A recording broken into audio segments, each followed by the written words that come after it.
Hello friends, welcome back to my channel.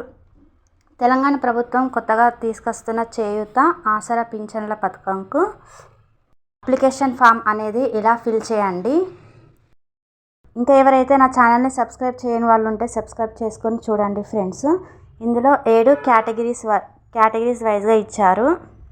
మొదటి వారు వితంతువులు, రెండోది దివ్యాంగులు, మూడోది గీత కార్మికులు, నాలుగోది చేనేత కార్మికులు, ఐదోది డయాలసిస్, ఆరోది పైలేరియా, ఏడోది ఒంటరి మహిళలు.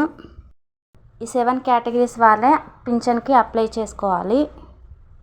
పింఛన్ అప్లై చేసుకున్నప్పుడు ఈ ఫామ్ అనేది ఇలా ఇస్తారు. అందులో మీరు ఈ 7 కేటగిరీస్లో దేనికి అప్లై చేసుకుంటారో దానికి రైట్ గుర్తు పెట్టండి, టిక్ చేయండి.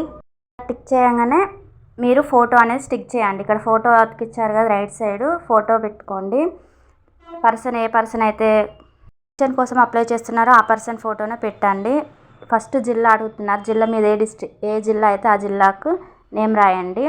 తర్వాత మీది మండలమా మున్సిపాలిటీ అడుగుతానా, మున్సిపాలిటీ అయితే మున్సిపాలిటీ రాయండి, మండలం అయితే మండలం రాయండి, గ్రామ పంచాయతీ రాయండి, వార్డ్ నెంబర్ రాయండి. తర్వాత దరఖాస్తుదారుని అంటే అప్లై ఎవరు చేసుకుంటారో వారి పూర్తి పేరు రాయండి, ఇంటి పేరుతో సహా. ఆధార్ నెంబర్ రాయండి, తండ్రి పేరు రాయండి, మీకు వివాహం అయితే రాయండి, నామా రాయండి, హోమ్ అడ్రస్ కరెక్ట్గా రాయండి, పుట్టిన తేదీ రాయండి. పుట్టిన తేదీ మీకు తెలియకపోతే ఓటర్ ఐడిలో ఉంటుంది, ఆధార్ కార్డులో అయినా ఉంటుంది. వితంతువులు అయితే భర్త చనిపోయిన ఫామ్ ఉంటుంది కదా, ఆ డెత్ సర్టిఫికేట్ తోటి అప్లై చేసుకోండి. దివ్యాంగులు అంటే ఆధారం సర్టిఫికేట్ ఉంటుంది కదా, ఆ సర్టిఫికేట్ తోటి అప్లై చేసుకోండి. గీత కార్మికులు, చేనేత కార్మికులు సర్టిఫికేట్స్ ఉంటే వాటితో అప్లై చేసుకోండి. డయాలసిస్, పైలేరియా, ఒంటరి మహిళలకు దగ్గరలో ఉన్న సర్టిఫికేట్స్ తోటి అప్లై చేసుకోండి. ఎంత వయసు ఉంటుందో ఆ వయసు రాయండి. తర్వాత లింగము అంటే స్త్రీ అయితే స్త్రీ రాయండి, పురుషుడు అయితే పురుషుడు రాయండి. సామాజిక వర్గం అంటే మీరు ఏ క్యాస్ట్ అయితే ఆ క్యాస్ట్ ఎంటర్ చేయండి.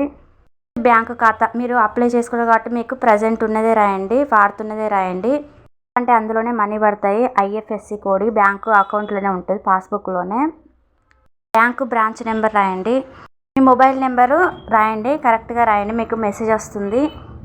లాస్ట్కి దరఖాస్తుదారుని సంతకం వేలిముద్ర వేయండి.